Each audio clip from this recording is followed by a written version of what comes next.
Hi, everyone. Welcome to the June Unstuck. Hi, Facebook. For those of you who are new, we do this every month. We've been doing it for years. My name's Al Bott. I'm the founder of You of Next, that thing. We are an education incubator.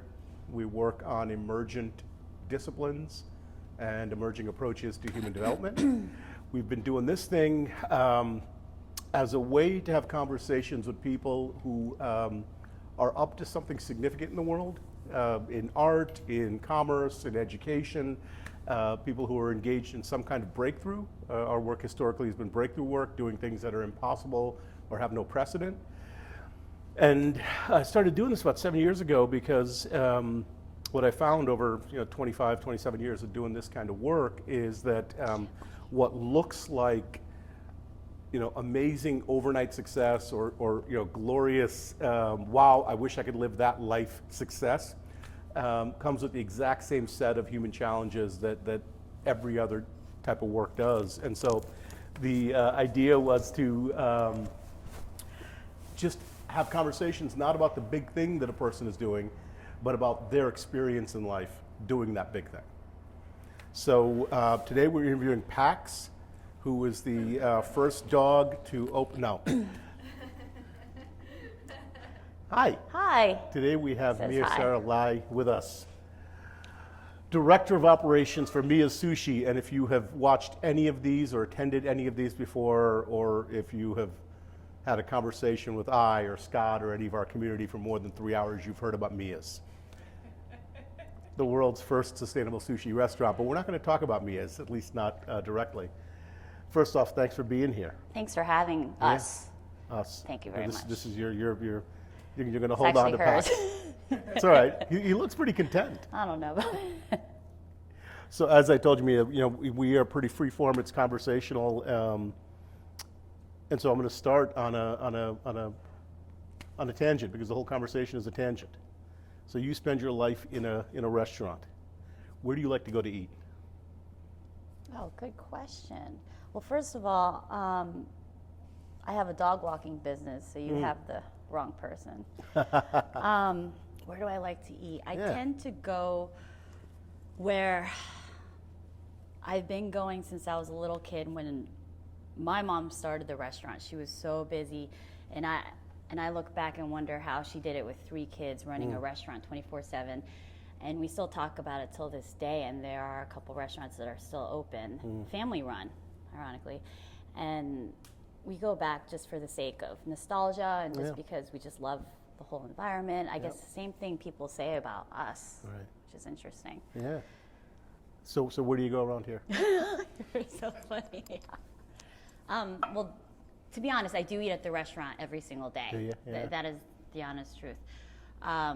You got friends across the street and down the block, right? You got the Mamoons. Yeah, we have Mamoons is great. Yeah.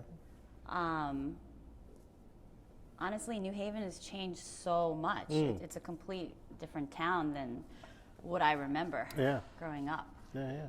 So let's jump there. So I was a New Haven kid. I grew up in Morris Cove, downtown a lot, and then left and spent 20 odd years in New York running a business. Coming back, and the same experience, like how different it is. So tell me about New Haven when you were growing up. What do you remember about this town? Well, first of all, there weren't as many amazing businesses. There weren't as many restaurants around. Yeah. And even the restaurants that were around, many of them aren't around anymore. And I just feel like when I was a little kid, or maybe even in high school, when teenage years, you just want to get away from it. You grew up in this small town and you don't really see the greatness of it at that moment in time. And it wasn't until I came back and as an adult and I realized what a magical place it's been.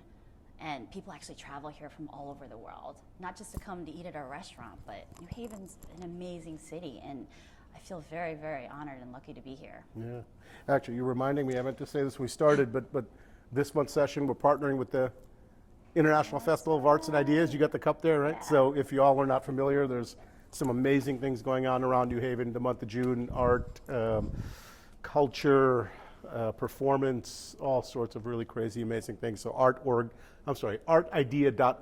and you'll see the calendar of events, and they've very generously partnered with us on this particular month's event. So, okay, so let's go back, and now that we've plugged the event.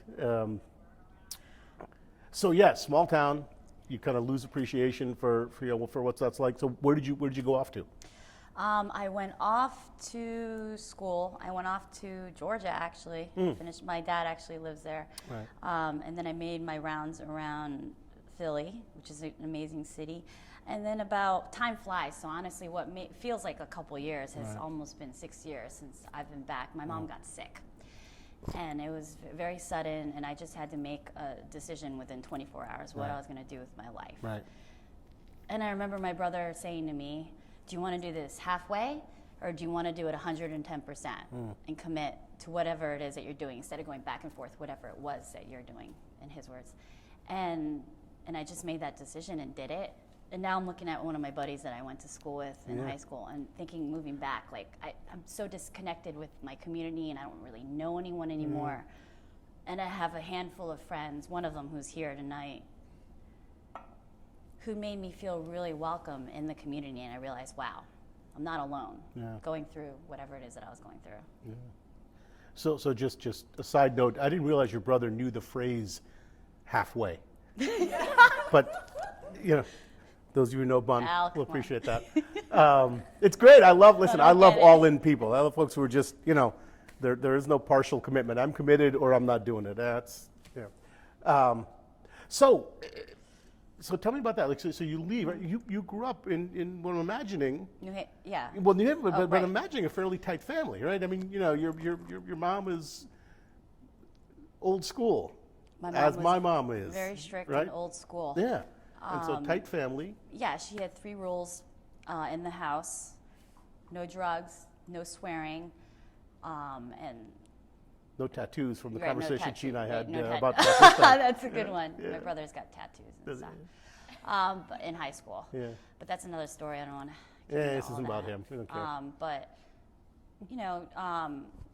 I grew up in a single-parent home. But how I ended up in New Haven was my dad used to was a medical professor at Yale. My parents met in Japan, and she followed him over here. They found love. They came over here, produced us.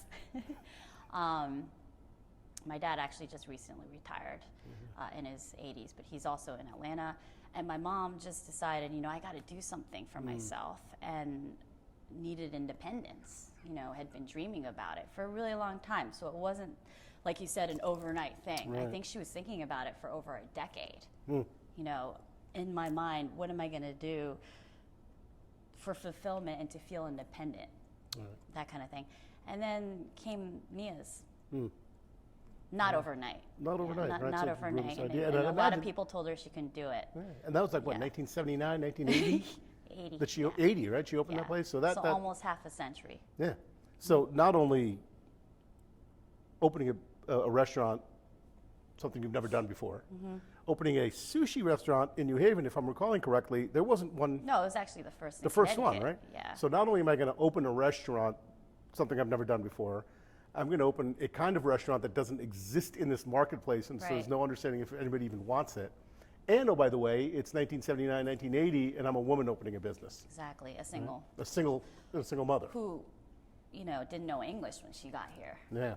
So for her, if any of us complain, she's like, you don't have an excuse. Like I'm immigrant, I didn't know any English, I'm a single parent, I don't want to hear this. So if any of us complain, even because we work as a family, I don't know who's been to the restaurant, who's here tonight, it's challenging. It's amazing, but it's challenging. Sure. And even the employees there are our family, our extended family members. And we all have times when we're like, we don't want to do this anymore. We don't want to be here. But that's not just even working with family or working in a restaurant. That's in anything that you do. And she will just say, okay, then you should just go ahead and do whatever else you want to do. Because the reality is you're going to have any sort of obstacle in whatever it is that you do. And it's all about learning how to tackle those obstacles and to be able to grow at the same time where you are. So dig in on that for us, because you're right. I mean, any business, particularly something as volatile and stressful as a restaurant, you can have lots of points of friction, yeah? And so how does that conversation go? Where it's like, okay, I'm done. I've had enough. Fine, go. But well, you're fighting. You're fighting with your emotions inside, right? What is the right thing to do? Right. What also is even going to really accomplish anything? Mm-hmm. Like in anything you do, we're not just talking about the restaurant business or whatever. And then you kind of sit on it and you think about it. I think, and I think I've definitely had many of those emotions over the years because it was just such a life, change to me. And I used to always think I was independent before coming back and becoming a caretaker and working full time. I thought, hey, I can do whatever I want, whenever I want. I have this freedom, I'm independent. But I will say I feel more freedom and independence now, even though I'm hindered with the fact that I can't always do what I want when I want. I can't just pick up and go and do things all the time. But the fulfillment's there. And I don't think you can fully get that sense of fulfillment unless you have that sense of pain and challenge with anyone. How can you? Yeah. It's interesting. So we talk about this a lot in the work, in the human development work, that there's a misconception around what freedom is. Freedom isn't just free for all. Just that freedom actually comes from constraint. Right? And so one of the analogs that we use is for a musician, right? I mean, in order to play music with others who are really committed, you need a certain amount of constraint. We have to agree to what key are we playing in. We have to agree, what's the tempo we're playing. Right? We have some basic constraints we got to put in place. That then allows for the freedom, for real freedom to kind of create, improvise, be accountable for yourself, right? So if you look around at the Miya's extended family, right? Teamwork. So what are the constraints? Teamwork, So what are the kind of handful of rules that are equivalent of here's the key we're going to play and here's like the things that we don't They're all violate. players in this orchestra. Yeah. And it's not one person making it all happen. And any given night, every single night is different because you don't know what's going to happen. Right. Right before I got here, I got a phone call, and I didn't want to be late, but I was still early, saying that our systems had crashed. Oh. And that's just something that's unpredictable. You don't know. That's technology. Back in the day, 30 plus years ago, we just had pads. Right. There was no POS system, this, that, or the other. Right. Technology really, really has changed the way we do things, good and bad. Yeah. Yeah. So I come to work at Miya's, which, listen, viable option. I think it'd be fun. You come to work at Miya's? You kind of abandon this, right? No, I'm saying if someone were to come to work with Miya's, oh, if so, okay, not you. Become okay. part of the, no. But we have listen, a position for you, though, Al. I wouldn't, I'm sorry. We have a spot for you. Yes, right. Listen, that's great. No, never mind. I'm not going to go there. No. Don't go there. Don't go there. Later. Let's do it. Later. Okay. So what are the, there's process and there's an extensive menu to memorize, but what are the 2 or 3 or 5 kind of things that I can't violate? Kind of whether they're values or rules, like here are the core things that if you're everybody's, coming in if you're working there, what are the core things if that you're already everybody, hired and yeah. It's interesting. We like honesty. Okay. We want you to be passionate about what you do, obviously, because if you're not passionate about it, and even I've lost passion. You do something every day, you're going to get sick of it, right? And then you think of the reason why you're doing it and who you're doing it and who you're influencing, and that actually brings you more passion. I feel that's just myself. And we want it to resonate with everyone that works there. And we have members that work with us for almost a decade, and they're they're family members to me. So we want honesty, trust. I feel like some of the basic things, in human beings. Obviously hard work. Hard work is super important. Yeah. But if someone is sincere, that can go a long way. So.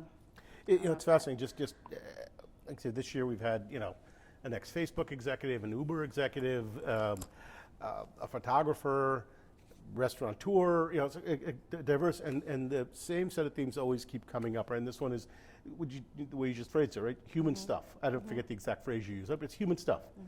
Do the human stuff right. Be trustworthy. Be reliable. But I don't be also honest. want to say there's no such thing as a perfect human being, right? So my mom is the true boss who is the master of a million chances. So she will say, I think in any organization, someone will work and do a few sketchy things or not be honest about, for whatever reason it happens. And she'll say, give this person another chance, because that's life. And she'll do it over and over again and be like, until that person has, you know, that's what we're about. You know, we're not looking for a perfect person with a perfect background, with perfect skills. We're not. Yeah. We don't have perfect, you know, we're not perfect. So that's human too, right? Is Right. The idea that you can fail with me, and it doesn't break the relationship. Absolutely. Right? Because Don't push it out. Okay. Although you tested the line last night, man, with that whole. God. She texted me. Oh, Mia, God. if you know, just a straight arrow is the reputation. Just this kind of like, I don't, text me yesterday and says, what time do I need to be there Thursday again? It's like, no, not Thursday, Wednesday. And then text back, well, no, I'm out of town. I won't be back till Thursday morning. I didn't think you were going to believe me, so I didn't check my phone for a while. I really didn't. And then when I did, I couldn't. 20 minutes kept me hanging. I'm like, holy crap, we're partnering with Arts and Ideas, and we told them they can rebroadcast the thing, and they got to find somebody good, but we advertised it. And it's good, you got me. It's very tough to get me, and you got me. That's what you said. I had no idea. Yeah, you built up this Yeah. brand and then subverted expectations. Just I'm like your afraid. menu, right? Just Oh, here it comes. come in and subvert expectations. It's good. It's good. But in the context of It relationship, takes like time to at get the to know restaurant, someone, right? it does. and hi, that's okay. Come on in, join us. And how wonderful that we can be surprised. How horrible to know somebody for 30 years and not have a surprise. Right. To not like, totally oh wow, agree. that's you too? Like, that's amazing. You know? Oh, I'm glad. I'll do it more often. Yeah, definitely. The enthusiasm right there. So let's go back, because again, I'm a fan of Mia's, of the food, but really this thing, and I find the people who create, it's tough for them to articulate. So I know I'm asking unfair questions, but the fundamental sense of community is one of the handful of places, not just in New Haven, but I travel a lot here, Europe. It's one of the handful of places that legitimately breeds community. It breeds community, but it breathes community. Right? There's a sense of literally walking into your family kitchen. If you've been there more than twice, your third time and every time after that, it feels like you're in your family kitchen. What do you? I don't want to know the formula to that, because there can't be a formula to that. But what's your experience of that? I don't think, like you just said, I think it's organic. Yeah. It's almost like it's the opposite of being an actor on stage, where you know your lines every night. But at the same time, it's a similar thing. You have to be on stage, right? Because nobody wants to go to someone who's miserable. You don't want, a miserable dining experience. Right, And so that's why our team is so important. And every night we get through the night, that's why it's so fulfilling. Even if it's like one person that comes up to us and says, "Hey, you really made my day." That's incredible to me. I don't care if it's a 5-year-old or a 90-year-old, 94 or 5, Uncle Nick. Well, he hasn't really said that, but you know what I mean.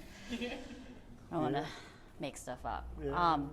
And then the regulars, when we first started changing things up, we were a traditional sushi bar, and obviously we've evolved over time. And I think to actually continue as long as we have, you have to evolve and change over time, and that's going to face some kind of opposition, So I'm so grateful for people who have been coming consistently through the changes and supported us through the changes all the way up until now.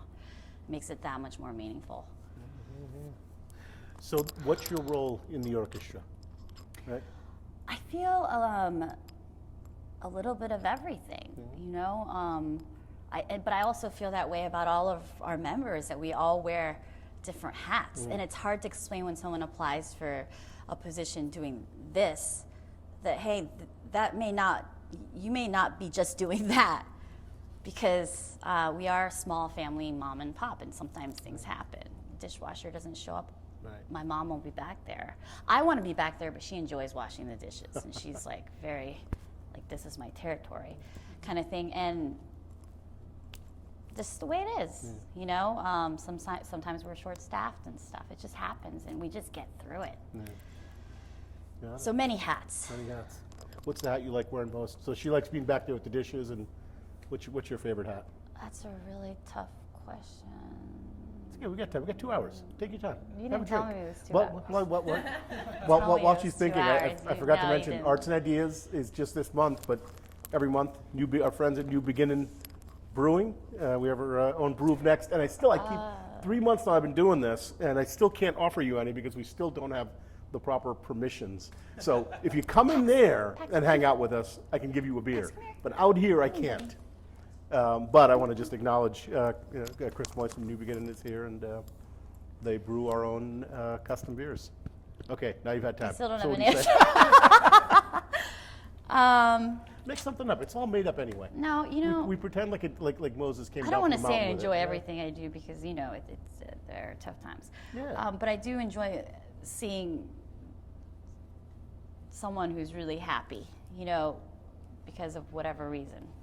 Because of the food or because, you know, it was their birthday or it could be a million different things. Yeah. Just that feeling that you have inside. I can't explain it.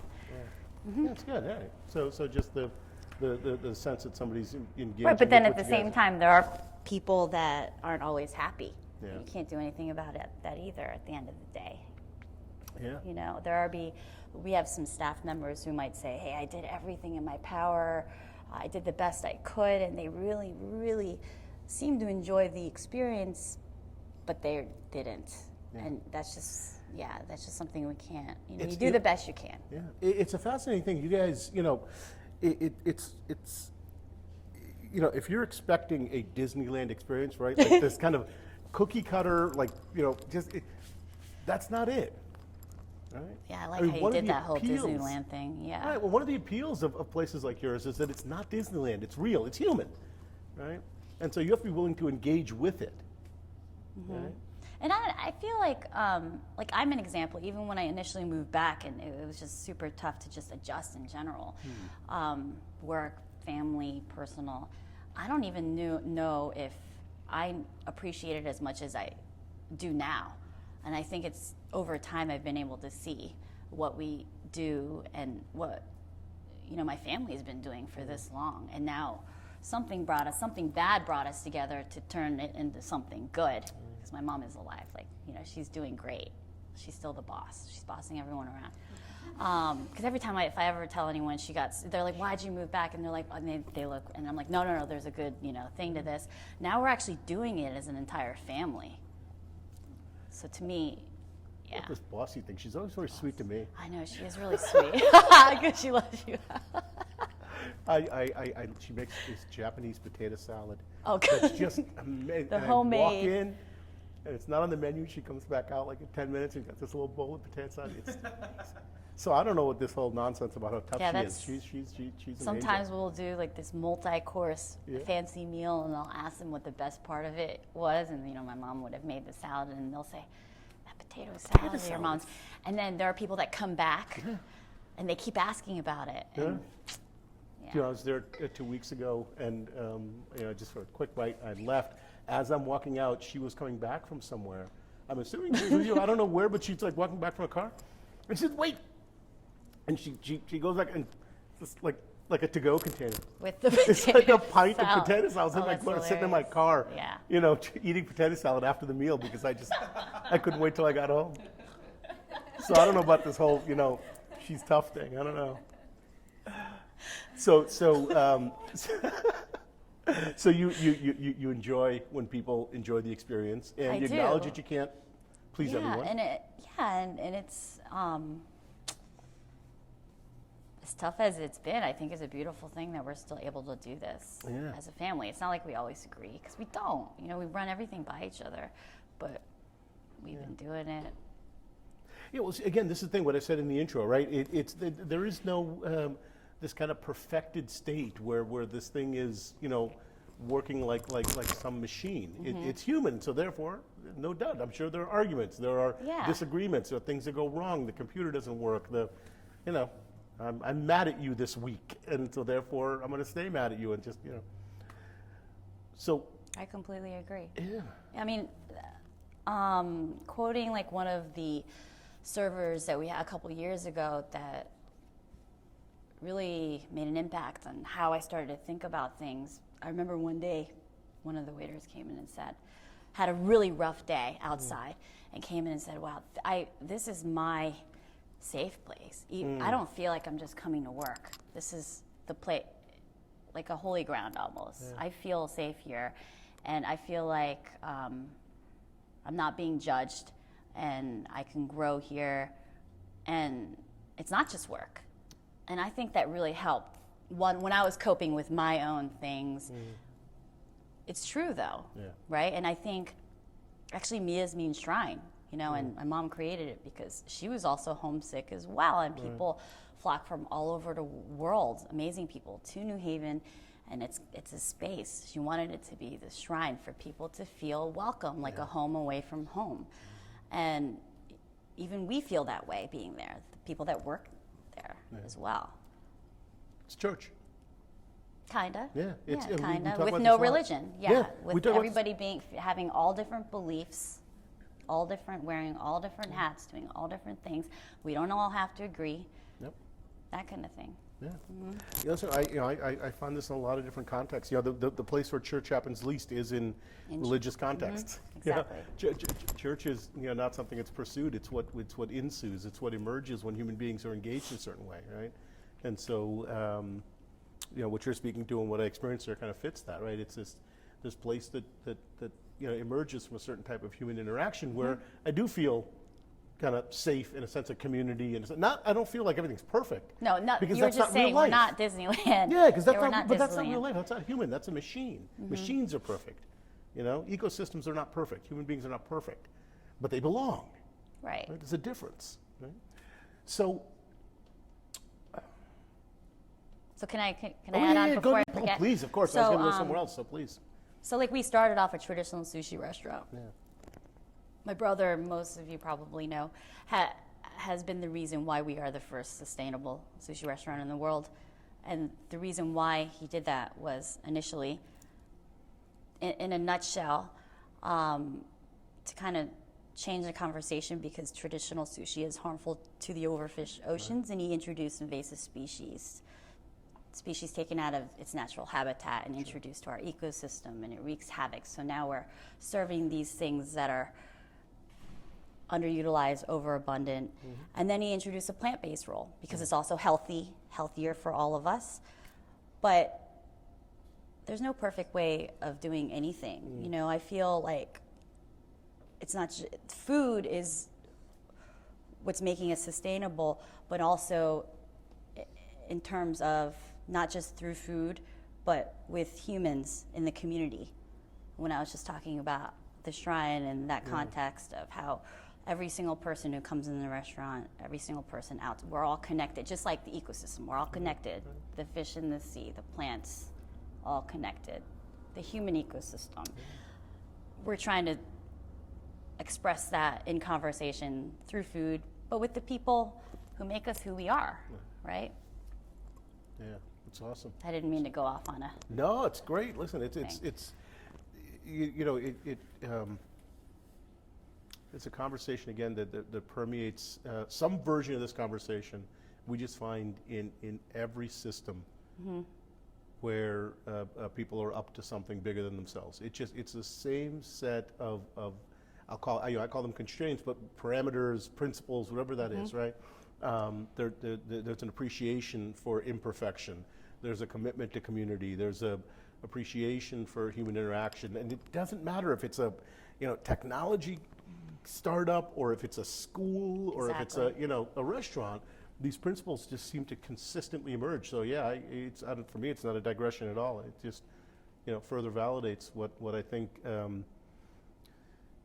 is fundamental to human existence, and that we have machined out of human existence in the 20th century, right? It is difficult to be who you guys are in the context of the society and the economy we've built. I got to imagine, in fact, I know at least a couple of examples of invitations in essence from the world for you guys to commoditize, right? Go open a chain. That's happened, yeah. Yeah, that's my point, right? Yeah. So the world argues against what you're doing, right? Versus what you're doing is what we've always done up until the last, couple hundred years. Right? So how do you resist those temptations? I got to think people wave big checks at you guys to say, hey, open this in Manhattan, open this in LA, open this in Miami, open this in, right? So what's that conversation look like without violating any personal family details? Or violate some, what the hell? Yeah. I think, that conversation's probably been around since my mom started the restaurant. It's a smaller restaurant. And she didn't want to go that route. And even in the next generation, my brother and I have talked about it.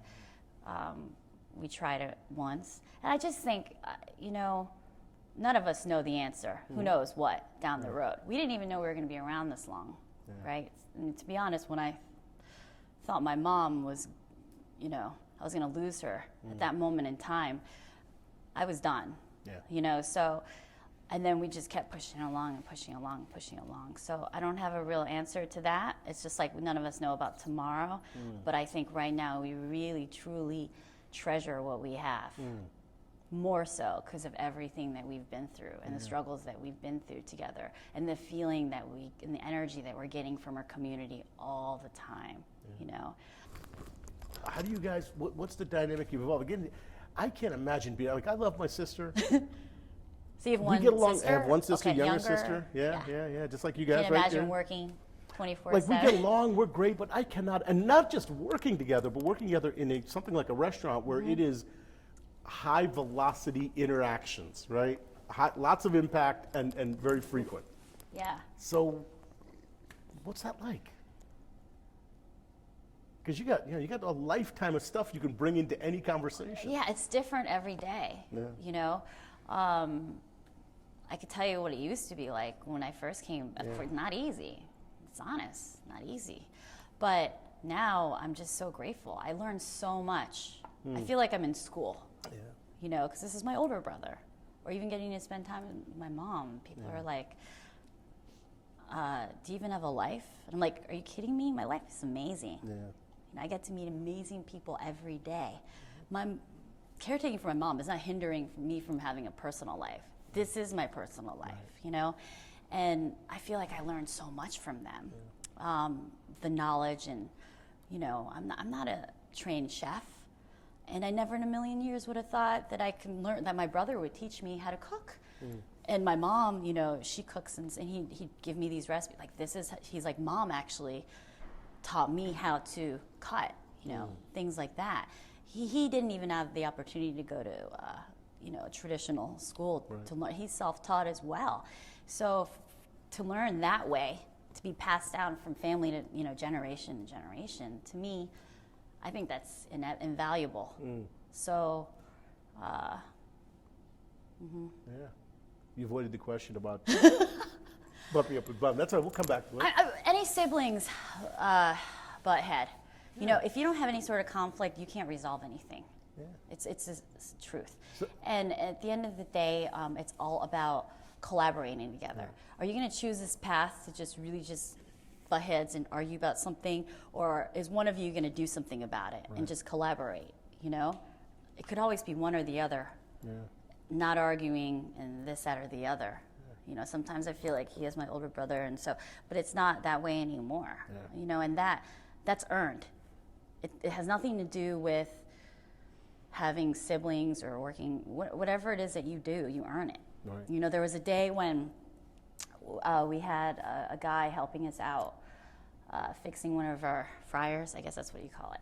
And he came as like temp help because it was broken or whatever, and we were about to open. Like I said, you never know what's going to happen. Every day is different.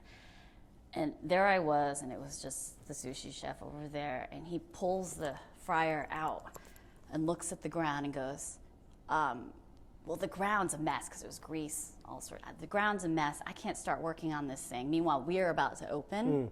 He's like, that is not my job. That's not my job to do any of that. Wow. So I'm, okay, well, we're about to open. Wow. I went back to where the box of gloves are. Went to the basement, found something. It was like a paint thing. And he was there. Just did it. You don't need to ask anyone for permission. You just do it. I don't care if that's cleaning the grease off the floor or washing the dishes. If you need to get something done, do it. It's the same if you have conflict with anyone and someone doesn't agree with you. I mean, patience as well, you know, but that's the way I was taught, is you just go ahead and do it. Right. You don't sit around and wait for someone else to do it, you do it. Yeah. Yeah, it's beautiful, and again, it's a recurring theme, right? Regardless of context, that you know, we have such an emphasis on task-based accountabilities and job descriptions, and kind of what are you responsible for, and how do we measure that you do it right, and then what are the consequences for it, and right, versus a legitimate sense of ownership, right? Where it's what needs to get done. That's my job, in the context of whatever it is we're up to. What needs to get done? I mean, it could be, you know, it could be even like if you're a married couple and someone wants to take the garbage out. You know, I'm just giving like an example in a different context. And the same person keeps taking the garbage out. Right. It's like, give me a break here. You're going to create some friction, you know, and you just go ahead and do it. Yeah. I mean, there does get to a point where you have to have that, be on the same page. Sure. You know, and I think, but in order to teach someone, you have to actually be the example and just go ahead and do it yourself. Yeah. Yeah, and it also, for me, connects back to something you said earlier in the conversation about passion, and some days you're just not passionate about it, right? I don't care for inspiration. I don't care for motivation. I don't care for passion in the work. That stuff is nice, but it's so just transitional. It's so unreliable, you know? I find that commitment is much better. Like, I'm motivated, great, I'm going to do it. I'm not motivated, great, I'm going to do it because I'm committed to this. This place is going to succeed because we're in this thing, you know, whether it's Together. a restaurant, whatever. Yeah, exactly. You're in it and I together feel no like matter it, what. good. Then I'm going to enjoy what I'm doing. I don't feel like it, too bad. I'm still committed, Yeah, right? exactly. Yeah, and so you guys cultivate that among, I mean, the family, the four of you have that, I'd imagine, at least in part because you're a family, you know, biological family, but then also commitment to the restaurant and the history. How do you kind of cultivate that in, the restaurant business is notorious for labor turnover and unreliable labor and all of that, right? So how do you cultivate that in somebody who either has never worked in a restaurant before, or worse, has worked in a restaurant before and has the mindset of that's not my job, right? How do you help people kind of overcome that hurdle of living that way versus, no, I'm a waiter, I don't do that? Interesting. For the most part, we're very, very lucky to have people on our team that actually watch what we do, and then they realize what we're about. And yeah, like you said, there are those people that say, hey, that's not my, I'm not going to do that. That's not part of my, what I apply for. But you kind of try to do it by example, and you just keep doing it and you keep doing it even if you don't want to, and then eventually, or that they just aren't meant to be because it's part of our team, because our, kind of thing. I actually love how non-specific your answer is. But really, because if they were like, okay, well, here's the 3-step formula, you wouldn't be able to create what you're creating, right? I mean, what I keep hearing is this kind of situational approach to the thing. Yeah, I mean, every day is different, and there's all these different scenarios that I can't even. Yeah. It's always different. Yeah. Yeah. Yeah. So, next 2 years, 4 years, 5 years, looking at kind of Miya's and your role there, and what do you want to be up to? What's part of, not the totality of it, but what's part of next for you in relationship to that place? 2 years ago, 3 years ago, 4 years ago, I was asked the same question. I didn't have the answer. Yeah. So I will say I'm not even going to try to predict it. I just think that if we keep continuing doing what we do with our family and with our community, we're just going to keep. You know what I mean? It's a beautiful thing that it's not just about my family; it's the community. We're kind of all doing it together. We wouldn't even be here without everybody that's involved, inside and outside. So it really has to do with everybody inside and outside, whether or not we still want to be around. And I can say, the only thing I can say is I definitely want to be around it, but there's no knowing, right? Because it's not just about me. Yeah. We are a team. yeah, it takes a village. Yeah, so hopefully we'll be doing something to surprise you. Oh. Okay. Well, so I'm going to pursue that now instead of the other thing I was going to pursue. Oh, no, go ahead with the other thing. No, go ahead with the other thing, Okay, and then go back at that. You might like the other thing less. Okay, no, go back to this thing. Do I need to remind you? No. So I wanted to push you a little on it. So you said, I don't know what, Yeah, I think, But for you, I forget the restaurant. For you. for me, Yeah. I don't know. Yeah, I'm just going to be, I don't, life has been so unpredictable as it is. You get to a certain point in your life, you do plan things and this, that, or the other, and some things are controlled and some things aren't. And life is not controlled. Yeah, it just agreed. isn't. You want to control it and you just can't. Yep. And it's that much better when you just go with the flow, organically.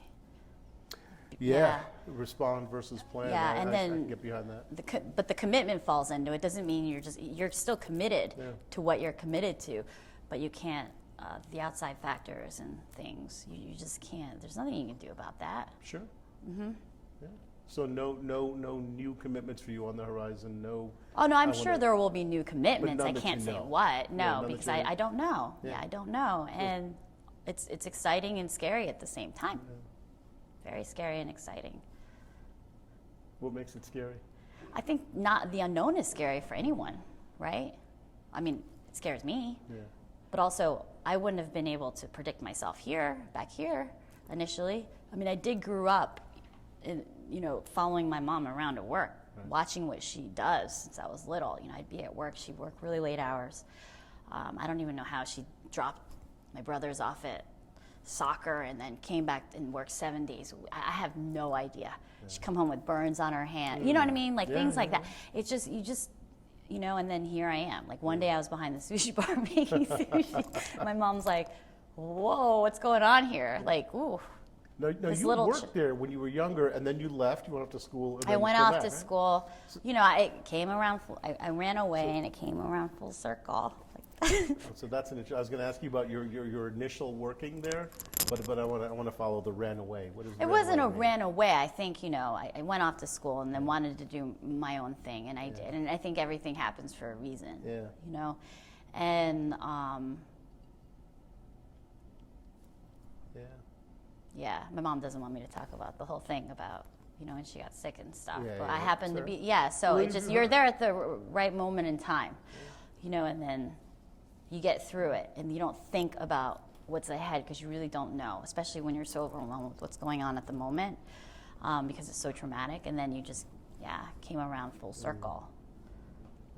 So what was it like to work at the restaurant before you went off to college, right? So you worked there, I'm imagining, when you were in high school or younger. It was a different place. Yeah, it was exactly. It was a different place. I mean, here I was, it was a traditional sushi bar, a woman in charge, right? A woman in charge. And it's kind of surreal to even think about it because it's so different, I wouldn't have never pictured the future with us all doing it together. So. Yeah, so at that point you're young and still kind of in school. Buns off doing something else. Your mom's running the restaurant. There's no vision. He's been a part of it the whole time. Yeah. Yeah, he sporadically did his own thing, but he took the responsibility as a big brother would, and did what he had to do and committed the whole time. So we're talking about commitment. He's been committed this whole time to it, and it wasn't an overnight thing. Right. He gets a lot of accolades and attention from all over the world, and it wasn't overnight. I've seen it. The things that he had to go through. And I'm very lucky, half of that stuff I didn't have to go through. Right. As tough as it was for me to transition over here, it's because of him that we actually are still here. Yeah, so my mom started it, and we're here because of him. Yeah. And now we're kind of we're continuing to do it together. Yeah, as I said, I think you're here because of all of you, but I certainly get it. Listen, it's tough to undersell Buns' contribution to the world, right? So I'm with you on that, and it very much seems like the place still exists because you all stuck together whether it was in or out, but you all kind of stuck together on keeping the thing moving forward. Yeah. So let's go to when I told your mom we were going to do this like a month ago or 2 months ago, whatever it was. We were talking about it, and then she said, "Well, actually, I don't know how we got on the topic then." We started talking about my mother, and I know what she was talking about women in business and the kind of challenge of that, and and somehow we got on the topic of my mother, who's also an immigrant, came over, didn't speak English, same kind of thing. She said, "You have to have your mother on." Oh, I didn't know that. for the young Yeah, stuff. yeah. And I said, we're going to do that if you'll come on, and we'll have My mom? your mom, and my mom, and I'm going to interview both of them on the That two would be sides. I think it'd be amazing. amazing. Did she say yes? She laughed and then went off into the kitchen. Yeah. Why don't we just meet for lunch? I'll drive her here. She won't notice the cameras. Yeah, exactly. Right? And That would be the best. God knows if like right now, I'm just realizing as I said it, like my Hope mother's she's going not to take it as a watching. commitment.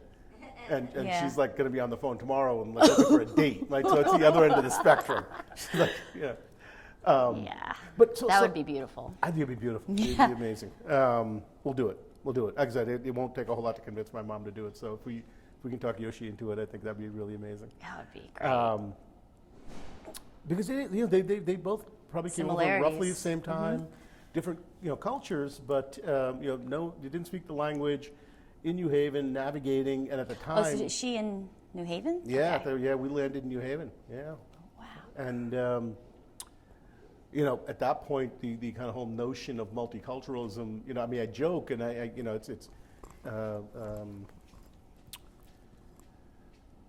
it's the reality of the time, where there was no Japanese restaurant, there was one Indian restaurant. Like I say, we now have, what's going on in the world. We have Baskin-Robbins racism. People dislike you for this specific region of the specific country you're from. Back then, we had chocolate and vanilla racism. Like, if you weren't vanilla, you were chocolate. You were just them. And we got, and she, I was a kid, and so into school less, more insulated. But I'd imagine your mom had a similar kind of, not only being a Yeah. woman working, but also the kind of cultural thing and All this of kind of it. notion of otherness was, there was no politeness about it back then. Now there's a polite racism that pops up. So it would be an interesting conversation. I think it would. And I actually didn't realize she'd been, we've traveled or I've lived in different cities, but she hasn't lived in it ever since she moved here. She's been here almost 50 years. I don't want to say something like that. Right. Living in the same place for that long, to me, it's just, wow. Yeah. Yeah. So what have you learned from her that is kind of just pillars of who you are? I'm still trying to figure, I learned so much from her. Yeah. Sometimes and the joke that I always say is the baby was switched, in the hospital. Right. Because there's nothing like her.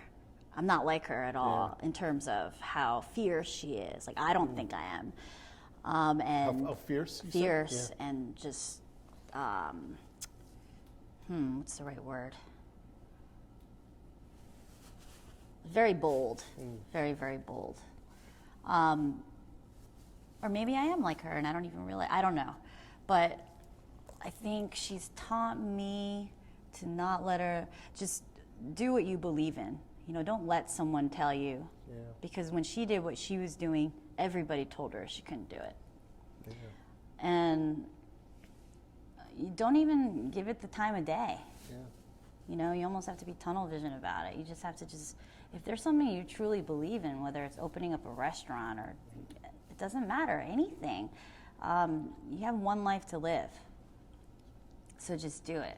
And obviously I stayed here and committed here because I believe in it. Right. I didn't verbalize it, but I believed in it and I still believe in it. Right.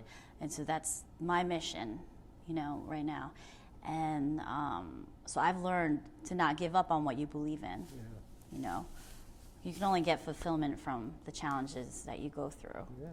and the pain that it puts you through. When you think, I don't want to do this anymore, I can't Right. put up a front, there's something there on the other side. And so you live that. I did. I feel I did. Yeah, I don't talk about it. And yet, I don't you're talk not about bold. Yeah. Maybe you just have a different expression of boldness. We talk about this as well, you know, where people, it's like we talk about, for example, in the context of public speaking, right, with students, with grad students, where it's, you know, oh, I'm not a good public speaker. Okay, just because you're not, you know, loud, charismatic, funny, doesn't mean you're not a good public speaker. There's different ways to be a public speaker, right? Different ways to be bold. I mean, everything you're saying about yourself certainly sounds like somebody who's, you know, kind of. Yeah. So I don't feel out there. comfortable talking about myself. I That's know. why I told you I didn't want to do Yeah. this, but It's already Yeah. been an hour. It's been and you've been talking, therapeutic. right? Great, you've already been there. You're doing great. Yeah. well, thanks for having me, Al. Yeah. No, we're not going to wrap up. We still have more. that was elegant. That was like, elegant that was. Look at her laughing. Took It's that so window mean. and just said, okay, good, here's an opportunity. Thanks for having me. Goodbye. We're not in. We got another 2 hours. No, we don't. No, we don't. Time is it? So we're going to transition to them in a second, let them ask questions, and occasionally folks on Facebook pop up with questions. And then you know, DJ Scott plays some music for us over there. Oh, yeah. Actually, no, there's another pause. A couple of more folks to acknowledge off camera. Scott Moore, Inner Space Sound Labs, the Aligning Studio, co-founder of both, or founder of Inner Space, owner of Inner Space, co-founder of Aligning, handling this multi-camera thing that's allowing you folks online to see this and get it archived. So you're not bold, and yet you live bold in your own way. Yeah? I'm laughing because I'm trying to see what's next. You asked a lot of stuff that I wasn't. Okay, go on. Yeah, it's all right. We're just getting started. Oh, It's okay. I'm going to stop soon, I promise. no, I'm kidding. Okay, I'm good. actually, this is Good. fun. Good. So, you know, in just following up on you know, kind of things you think you kind of picked up from your mom, I'm wondering what she's picked up from you.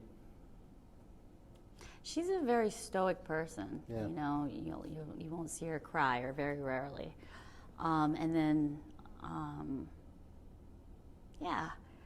But, you know, more recently, I think a lot of it has to do, I hope she's not watching, right? Age and, you know, post, you know, that it's changed her in a way where she can actually open up a little bit more. And there have been a couple times where she's said that,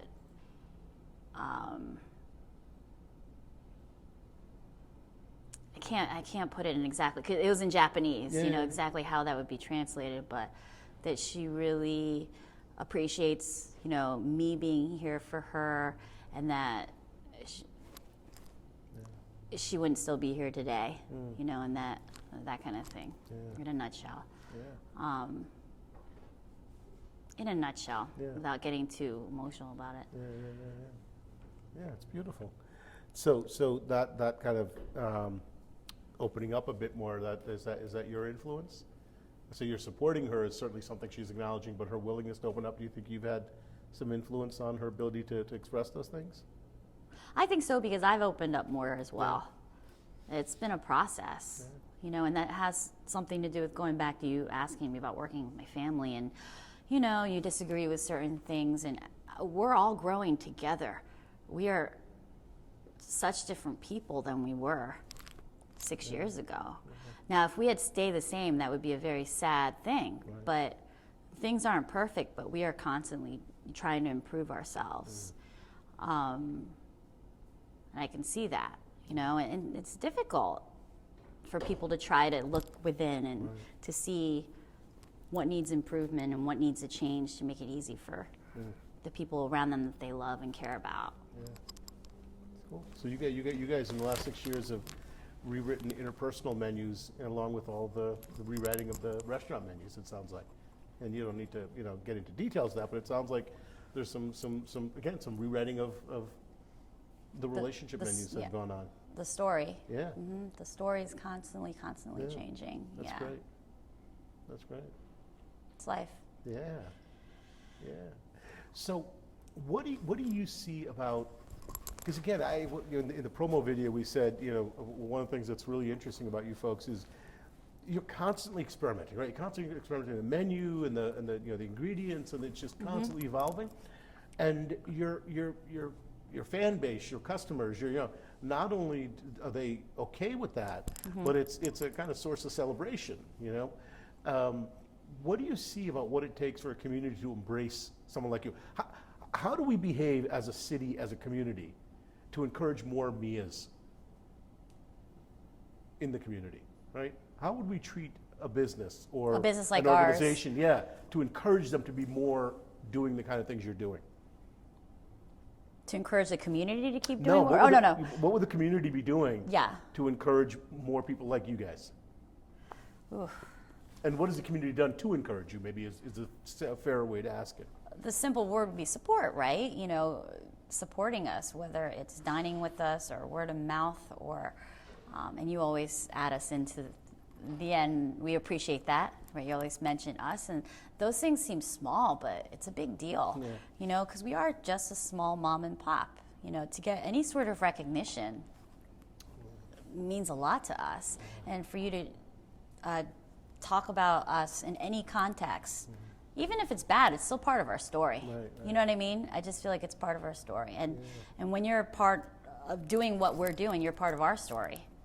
So our story isn't just about our family, right? It's about the people that dine with us. I mean, you're part of the story and the community that has made us who we are. We're here because of you guys. We can't keep doing what we're doing without it. Otherwise, we would just be a one-man show. But it's a village. I just got this hit when you said the way you said that. We're a story. There's a gentleman who passed far too young, John Miles Foley, is an anthropologist.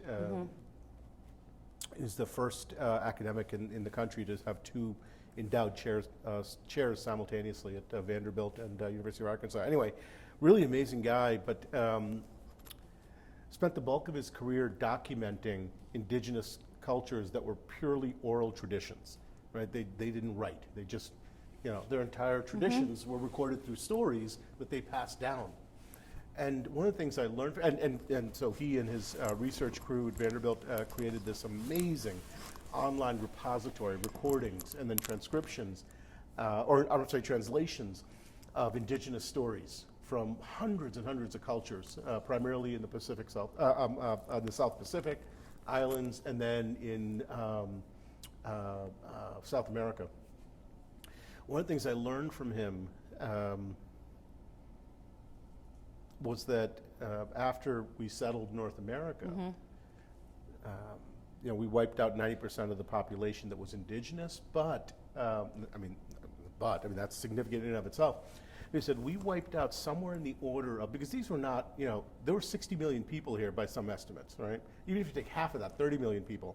These were not, two nations of 15 million each. These were tribes of 100 and 500 and maybe 2,000. And so there are thousands of these cultures spread out across North America. He said, by conservative estimates, we have lost about 7,500 unique languages and unique oral traditions and stories that can never get heard, and so therefore insight and wisdom that can never get heard again, right? And so what struck me when you said what you said about we're a story, we're valuing, is it part of what communities need to do to encourage places like yours is to allow you to keep telling your story, is to be audience not to the commodity, which is important because you got to pay the bills and keep the lights on and buy the fish, right? Right. But just as importantly, and maybe more importantly to a certain degree, is to keep being a place where your story can get heard and explored and expressed, right?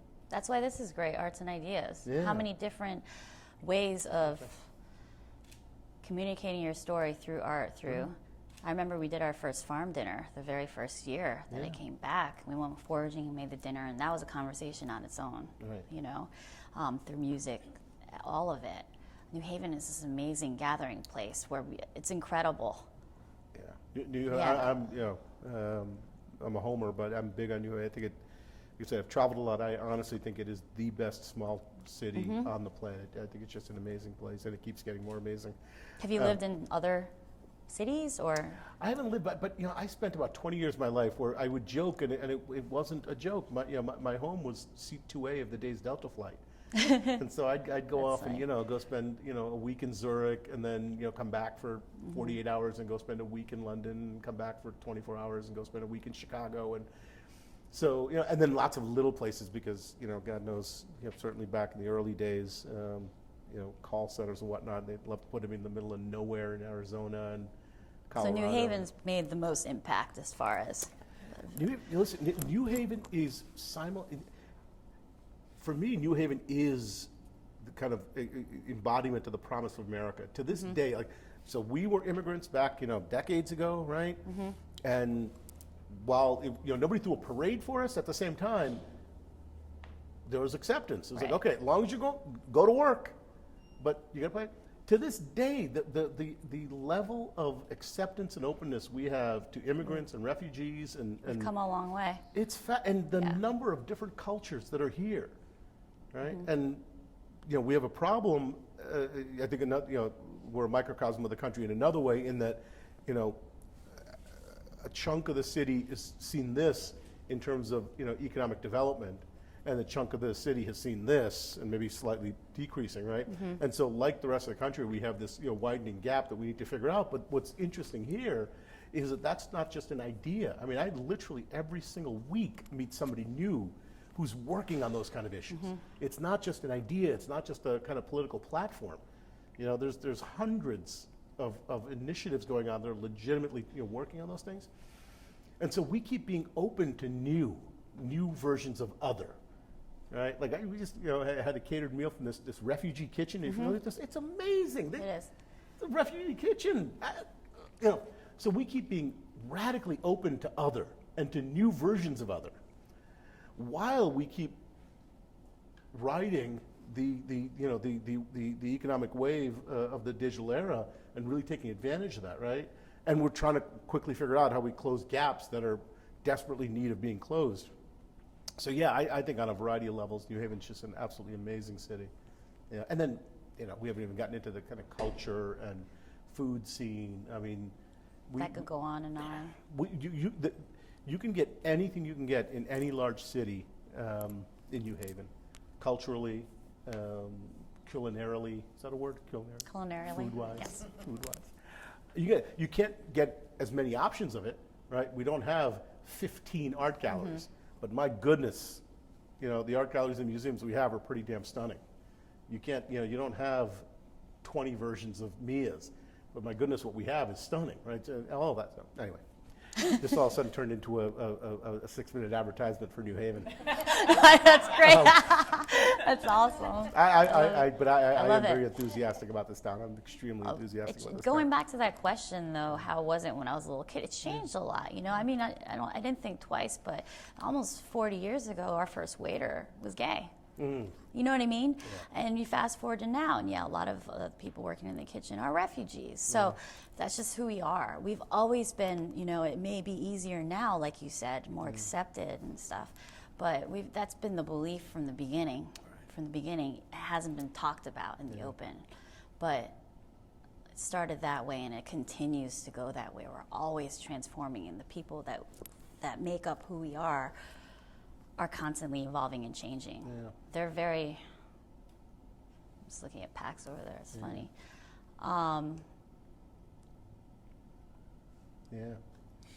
And people go in and out. People like you did, right? Like I just saw, I forget his name now, he's disappeared for 2 years, or for a year, went off to Liverpool to study. A waiter of ours, a semester.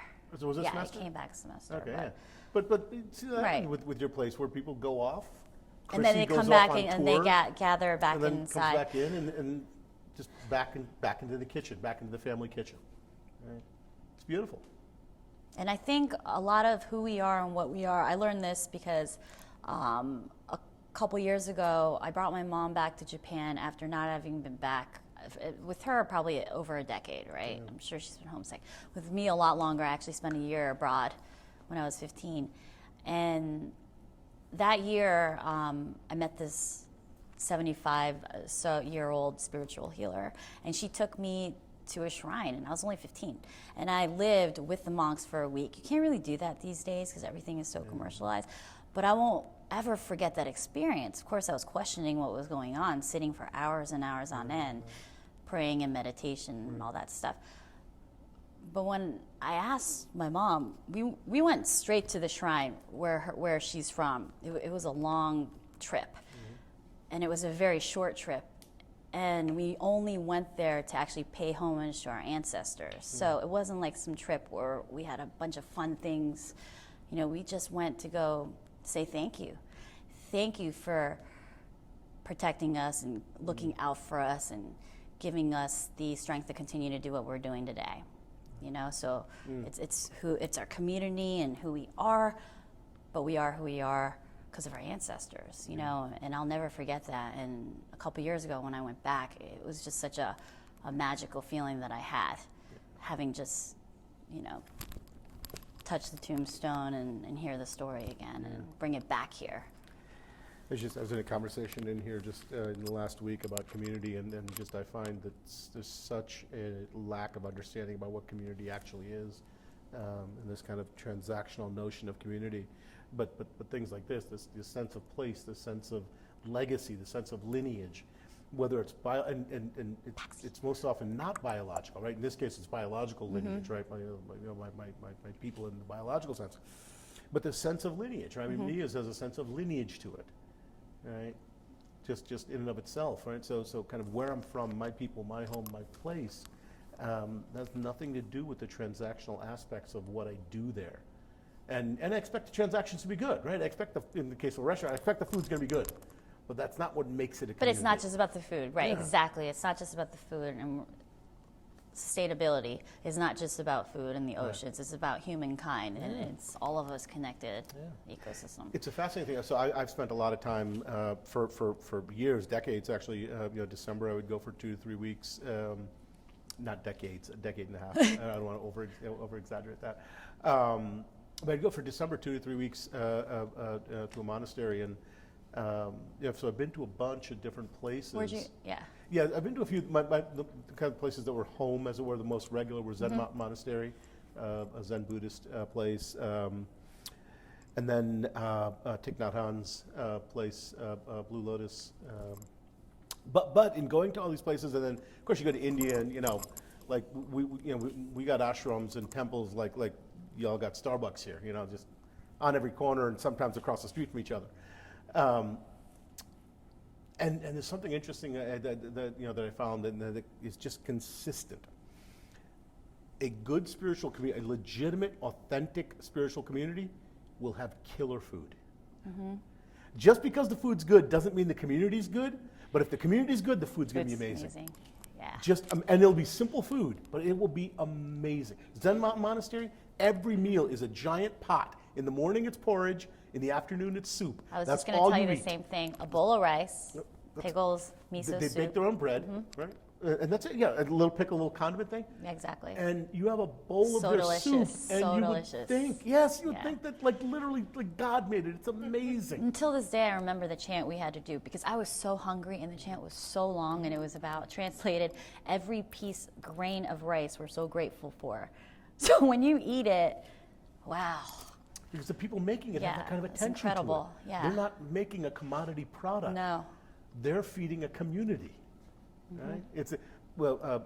My first trip to China, I went for work for Novartis. I was out there doing a 3-4 week long development initiative with some folks from the Asia Pacific area for them. And there's a group of guys that came from India, and they're all kind of traditional Indian, vegetarian, Hindu. There's one guy who brought like a carry-on's worth of clothing, like 2 suits, 2 shirts, and then he just had things laundered. But his luggage was food, and he would not eat at any restaurant.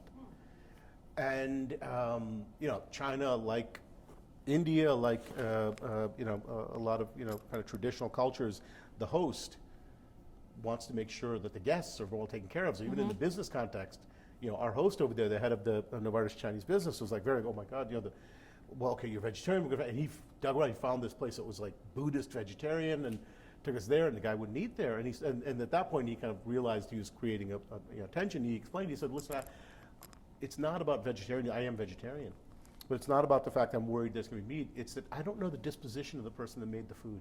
Wow. Yeah.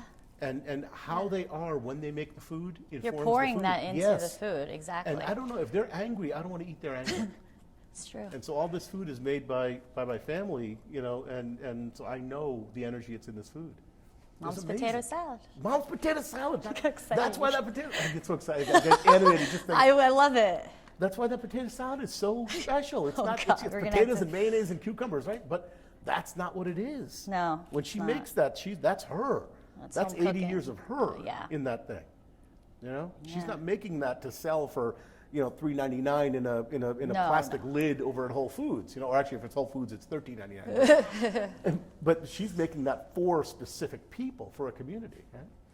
And that ethos can be brought to a classroom in education, to the making of a video, to the making of a bottle of a crate of beer.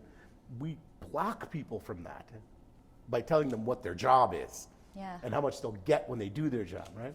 But that ethos is accessible everywhere. Yeah. Now it's been an hour and a half, Okay. and nothing Is this bad supposed to be happened. an hour and a half? No, it's 3 hours. But No! I've gone. I'm going to pay you back for that. That's that, good. that, That's that prank good. Every yesterday with the hour, texts. a half an hour is added That's it. onto it. But what we have done is gone much longer than we normally do before letting these guys jump in and ask or comment or share anything that they. So, you guys got anything you want to ask or comment on or contribute to what we've been talking about? I just love your rendition of New Haven. Yeah, that was Yeah. amazing. Ever heard. That was the Thank best. you for describing it so well. Yeah. I'm from New York, and Okay. I'm from the big city. Moved all the way upstate to the country, and I've been to other cities, traveling many places, and yeah, New Haven is, I don't know, it's so romantic. It's romantic. It's exotic. Yeah. It can be all different kinds of things. It can make you angry. It can do all different kinds of things at the same time. And yes, it's a smaller version, and it makes it really nice. So you're compacted sometimes when you Yeah. don't want to be, but you're compacted in a great way, all the ways you described. Yeah. What part of New Haven are you in? I'm over actually by St. Raphael, the old St. Oh, yeah, Raphael's sure. Hospital. Yeah. So I get to be in that, and then anytime I want to, venture out and be a part of whatever. Yeah. There's so many things going on all at the same time. Yeah. It's great.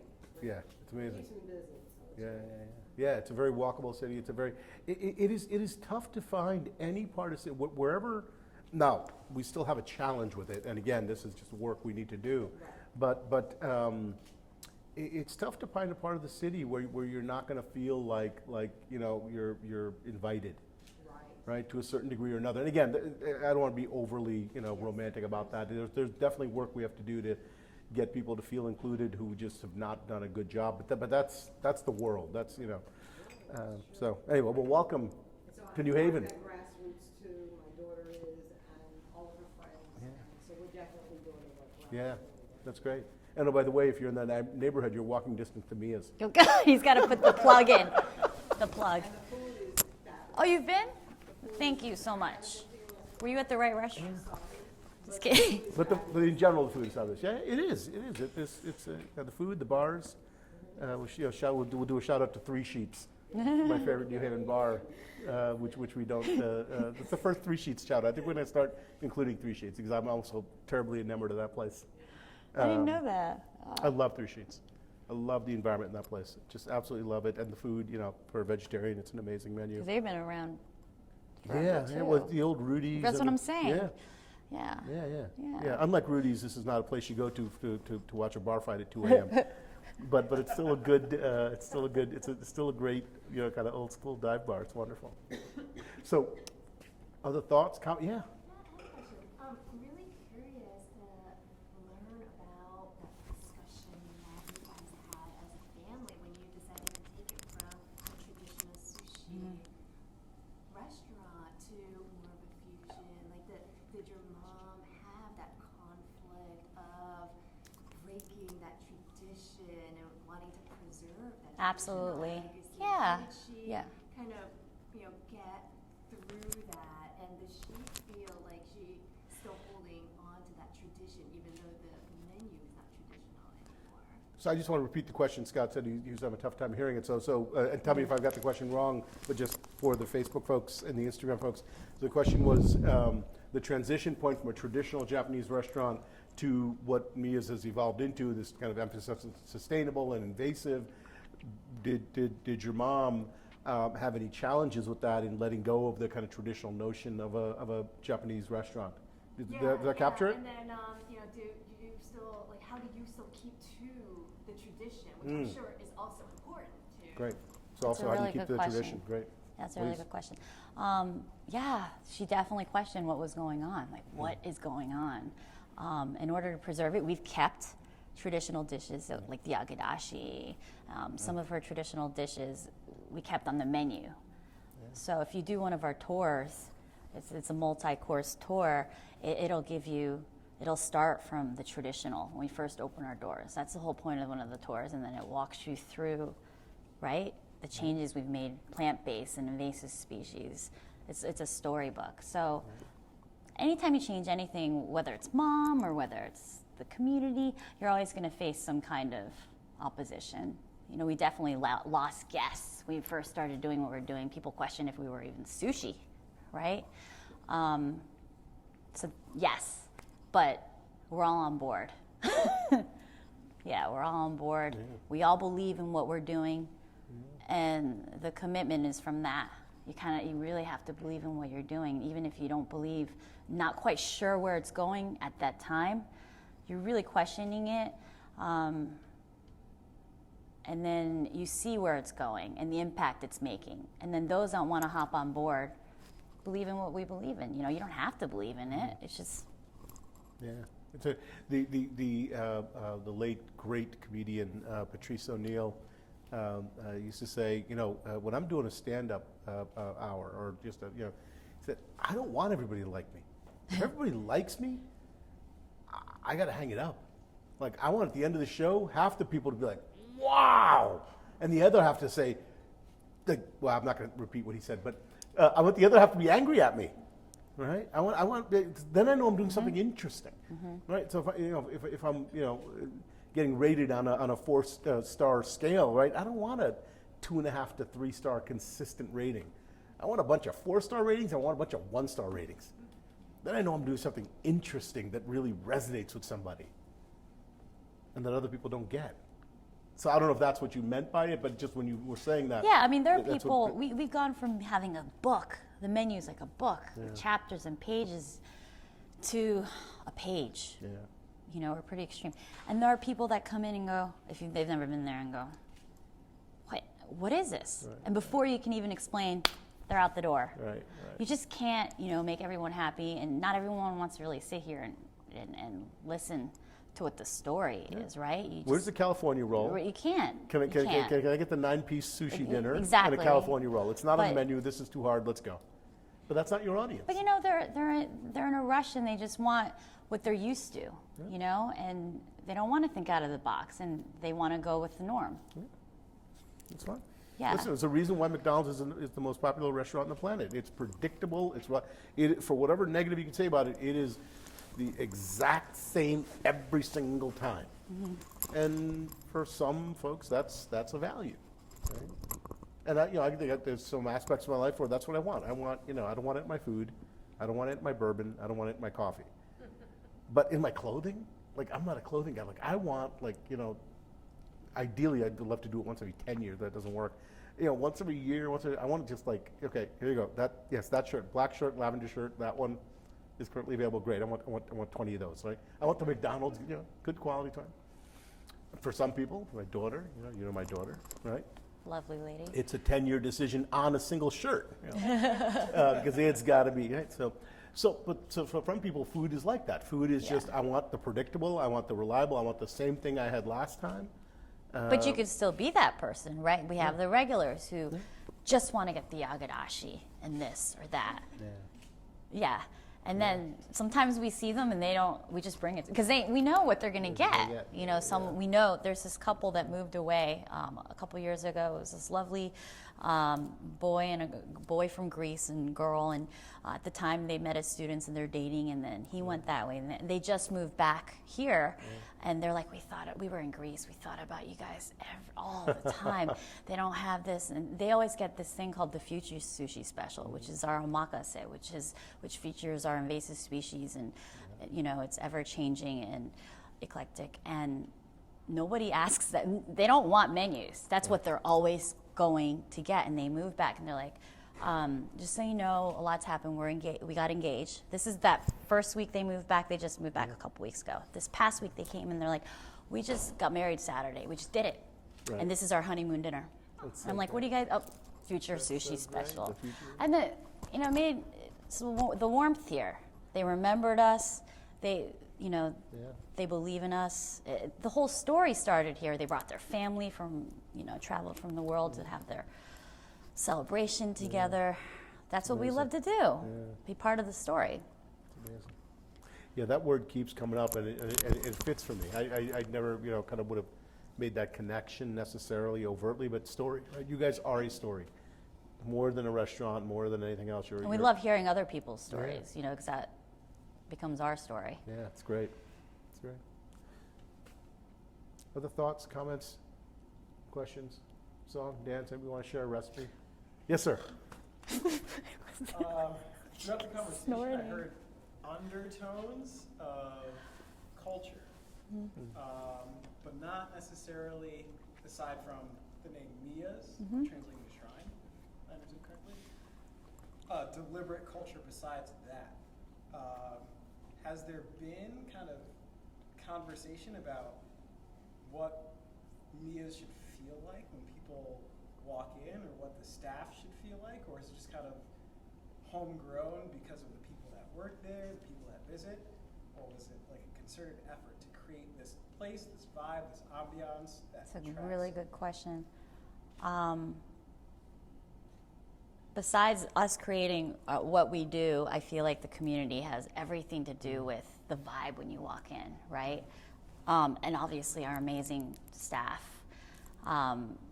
So really it's all about the energy and the people, really create that. And I get that a lot of people walk in and they go, wow, this place is special, and it's something you just can't explain.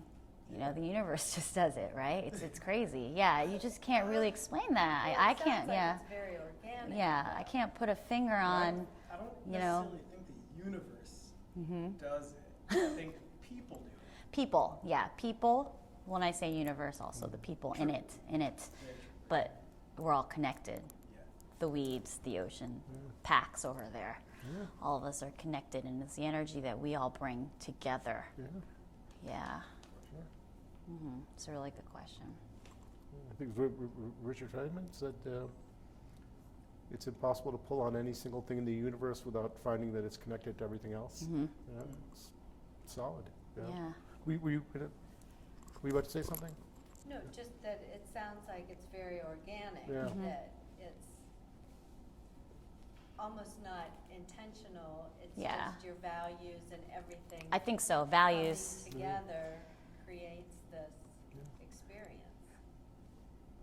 It's Yeah. again. It's. Of course, please. No, I wasn't going to say anything. I just said yeah. Yeah. Okay. Yeah. It's what we were talking about earlier. Again, I think people pursue community. They pursue a feel. They pursue a set, and you can't pursue it.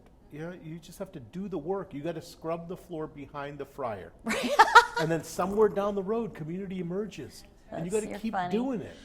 You got to just keep doing it. Right? You got to keep boiling the rice. Right. You got to keep serving the soup. You can't be out there with, okay, what's our plan for community?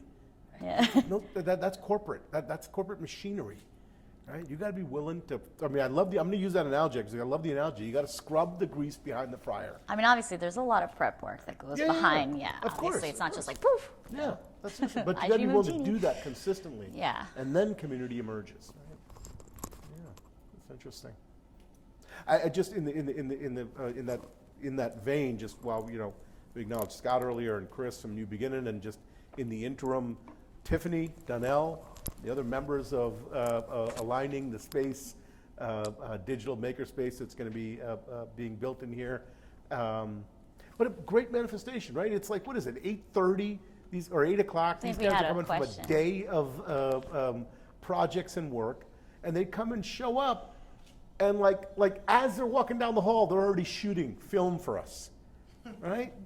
This isn't like client kind of relation. This is part of our extended community, and that's stuff you can't script for. You just, that's human, right? You can hire Just like people me to, tricking you today or yesterday. Yeah. We're gonna. Uh-oh. The game's What was on. your question? The game's. It's not really a question, it's an observation that I think when it first clicked from, so I'm a Miya's regular, just full disclosure. When it first clicked for me, it just kind of blew my mind. There's a lot of times when people first come into Miya's, I think they notice in some ways, whether or not they can put words to it or not, doesn't actually matter, but that it's something special about the place, whether it's the food or the feeling or the people and the staff and the sense of community. And there's always somebody saying, you come to Miya's and you're there from out of town, and it's going to feel like everybody expected you and it's just about you that night, right? I mean, there's definitely that vibe to it. But when we think about the food and what you guys are doing, to a degree, it's not really that novel. It's how really when you think about the roots of Japanese food and how people incorporated food into their lives, or the other way around, right? It's just what people did. They used what was available and they made something special out of it. And it told a story in its own way. And if you go to different houses, there was, everybody maybe told a different story through their food. And, your family in a lot of ways has incorporated telling the stories of maybe different cultures, but also our world through the food. And it's like it can be here and it can be so novel, but at the same time, it's really like just going back to the basics. And so Well, many back to people your miss that. ancestors. They've been doing it And- thousands of right. years. Yeah. And in that sense, you can say, quote unquote, it's really not that special. It's just doing what we've always done. What and- we've known. Yeah, what we've known, and kind of that for me is, I think, and it's just clicking now too, is what makes it so special is that it's not complicated, right? It's really that simple. So not a question, not even necessarily a comment. Well but said. just No, very a well thought. said. Yeah. Yeah, very well said. There's a teaching in the Zen tradition that Buddhism is a phenomena of gold and dung. That before you understand it, it's gold, and after you understand it, it's dung. And that's not to imply that it's shit. It's to imply that in indigenous cultures, in India, cow dung is life. It's fuel. It's what you use to plaster the walls in the village, right? It's exactly what you're saying. It's the most simple, basic element of life, and it's critical and it's central, but it's nothing special in the sense of gold. But before it looks like, and that's like my experience of community. People treat community like it's gold. It's this thing that we have to. No, actually, it's the most simple thing in the world. simple. But it requires you to work every single day reliably and committedly. Right? Commitment. That's it. That's it. Yeah. It's awesome. I have a question. Yes, sir. So my observation in listening to you is that the restaurant Can you hear that? is a home for you, a home for a lot of people. And probably years ago, before you came back, maybe that wasn't your ultimate destination in life. Right. Now that it is such a home and a base for you, an epicenter for you, do you think about a next chapter? Is there life beyond the restaurant? He sort of asked me that earlier in a different context, I right? texted him and said, "Ask her again." Oh, in a different. I knew it. Sounds familiar. You guys are a tag team. I think my answer was I don't know about the unknown. You know what I mean? Just like I didn't know I would be fully committed to this, right? And there's something beautiful about the unknown and magical about it. Why would you want to be able to predict what's going to happen next? Why? There's so many things that are predictable every day anyway, right? Just appreciate the beauty of not knowing. There are certain things you can control and there's certain things you can't, but none of us know about tomorrow. We really might as well appreciate the here and now. Breathe now. Yeah, focus, and this is where we are right now, all of us in this room together.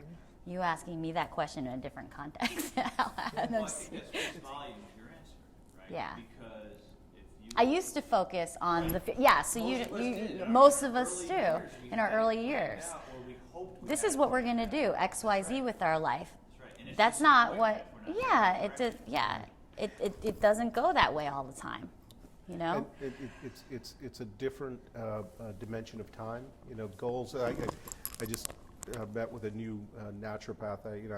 For my whole adult life, I've had a naturopath along with my GP, and my last one that I've had for about 15 years finally retired, and so I found somebody in New Haven who I thought was, but part of her uptakes conversation beyond the medical profile was, I like to get to know, the person as a person, and, asked a bunch of questions. Last question, she said, so this is going to sound weird coming from a doctor, but what are your goals? I said, I don't have any, and if I had one, it would be to never have goals. Right. And because I'm with you, right? So goals engage with time as a linear phenomenon, right? Where I'm here and I need to get to here. Commitment engages with time as a depth phenomenon, right? My commitments are consistent, but the degree to which I am clear about and really committed to my commitments is a degree to which I can live in deep time in everything, in every moment. And then as things come up, I can express my commitment, right? So it's not goals that pull me forward in that sense, but it's commitments that have everything that comes my way be creative possibility to continue to express in new ways, and generative ways, in ways that make money, and ways that make a contribution, et cetera, what it is my life is about, right? What is it that your life is about? Me, personally, my commitment's been the same most of my, actually, since about the age of 13. It's to explore the edge. And at some point, and for about a decade and a half, well, for all of that time, but exclusively for a decade, my teens and early 20s, was exploring my edge. What it means to be human, what it means to, kind of break out of the known, to live in unknown. And then in my professional life, it became, that's the work I do with other people. Working with people at the edge of their development, at the edge of who they think they are.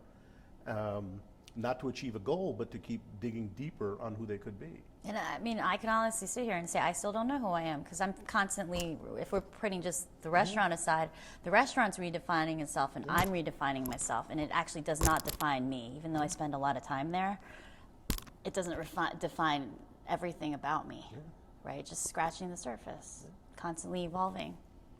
I did a TED Talk about 5 years ago for, it was a TEDx, but the audience was predominantly high school seniors and their parents. And the thing was titled, May You Never Know Who You Are.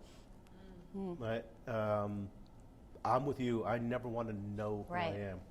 I mean, I saw you with the braids. I didn't know who you were. Exactly, right? Thought I knew Al. Right. I'm like, that I'm guy's telling got you. nicer hair than I do. And were you, I think right when you came back was, I don't know if I'd gotten rid of it, but the pink mohawk. I never saw you with a mohawk. You had a With mohawk? with a pink mohawk. I thought I had that one. Oh my God, no, I never saw. I can't even picture you. Wow. We're gonna let that one just hang. Yes, and so it's a uniquely Western thing. This notion of being done, right? This has come up in a bunch of these Unstuck conversations, but there's a very decided Western idea that life is to be done, to get to a point of doneness, right? And my goodness, how horrible. Like, I mean, I don't mean to offend anybody's faith, so take this more of just provocation than anything else, but, and I've said this one on the Unstucks as well, so, if somebody get offended previously, they'll get offended again. I've always thought how horrible it'd be to be the Western God, to be perfected, for all eternity to be done. Now, I don't mean that literally, and I don't mean to offend anybody, just take it metaphorically, right? In the East, we have an understanding even of God as not done, as evolving, right? And you said earlier, you only live once. I mean, that's not true for us, right? For us, we got the multi-day pass. Right? We die, we come back. We die, we come back. Right? And so there's this notion of it's not about being done. It's about going deeper, and keep going deeper, and keep going deeper, and keep cycling, right? And then there is this, maybe somewhere after 1,000 incarnations, you're done and you merge with the universe or whatever. I don't know. But yeah, I don't want to know who I am. I don't want to have certainty about who I am. I want to have certainty about transactional things, right? I'm allergic to I'm not allergic to penicillin, but if I'm allergic to penicillin, I do want to know that because that has transactional consequences, right? But my sense of self, I don't want that to be done. I don't want to know that. I want that to be ever a horizon. I want to be on my deathbed with potential still untapped. You know what I mean? And that's not what we train people to do, and that's not how people approach their businesses, right? They have this thing of, okay, when we hit 10 million, Yeah, they then have goals. we'll be We're successful. talking goals. Yeah. Goals. And then we can franchise, and then we'll hit 30 million, and then we'll be done. And then we can have the franchises on the franchises with 100 million, then we'll be done. It's artificial. People hit those things. I've had the fortune to work with folks who are, whatever, successful, let's say, celebrity successful. None of it has, it's great, they appreciate it, but it's not like all of a sudden, okay, I hit $1 billion. And you're and fulfilled now and that's happy. it. No, now it doesn't end. No, Right, it doesn't doesn't end. exist. Yeah. Or I got to this place in my industry, or I got to this award, or I got this. It's a carbohydrate. It feels great. It's legitimate. It feels great, but the hunger comes back. Hey, buddy. Commitment doesn't work that way in my experience. Commitment is protein.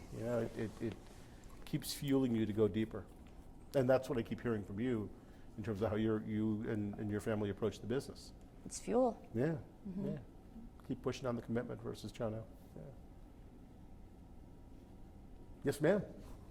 Again, I don't know if this is the question, but I would love to just open it up for both of you to weigh in, because I feel like what I've heard you say very clearly before is, even though commitment is such a central part, or is the central part in a lot of what you bring to this world right now, and how your life and your days unfold, you didn't have a commitment to the same commitment, right? It wasn't like you were sort of like, oh, it's this and that's what it is and it's not going to change. And even though for you it sounds like it's sort of been the same thing at its core, it has probably had many different iterations and evolved Absolutely. in a lot of ways. And I think there's This is new. like this right? ironic trap of this ironic trap Not of, NBC. of saying, oh, if I figure out my commitment, then I figured myself out, and then everything will make sense Right, and fall right, into right. place. And I think that that's still sort of coming at it through how we're taught to think about Yep.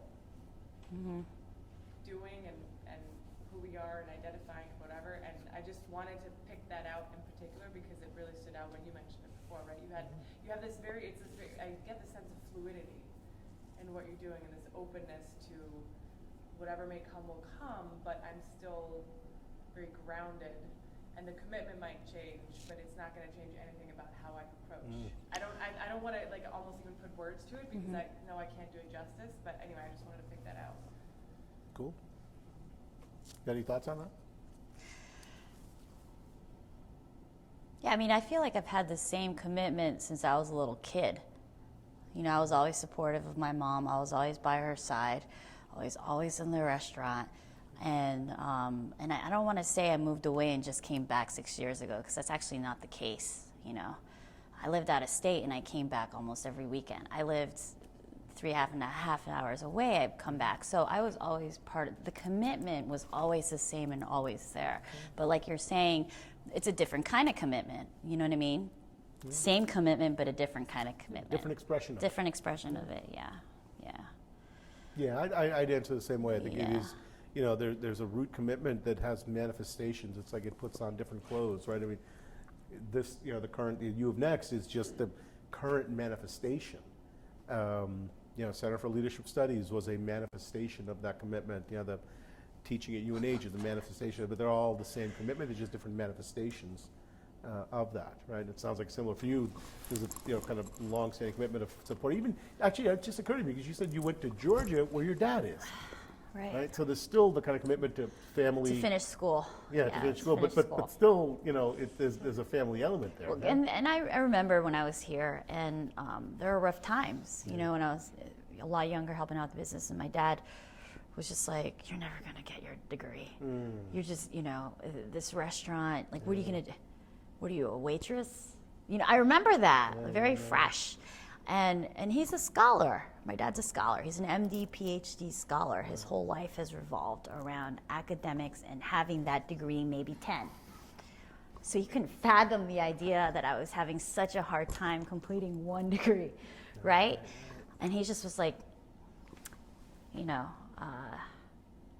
you need a transition. You can't just, you know, come over here, planted the seed with that. Yeah. I went ahead and did that, you know, and I'm very grateful.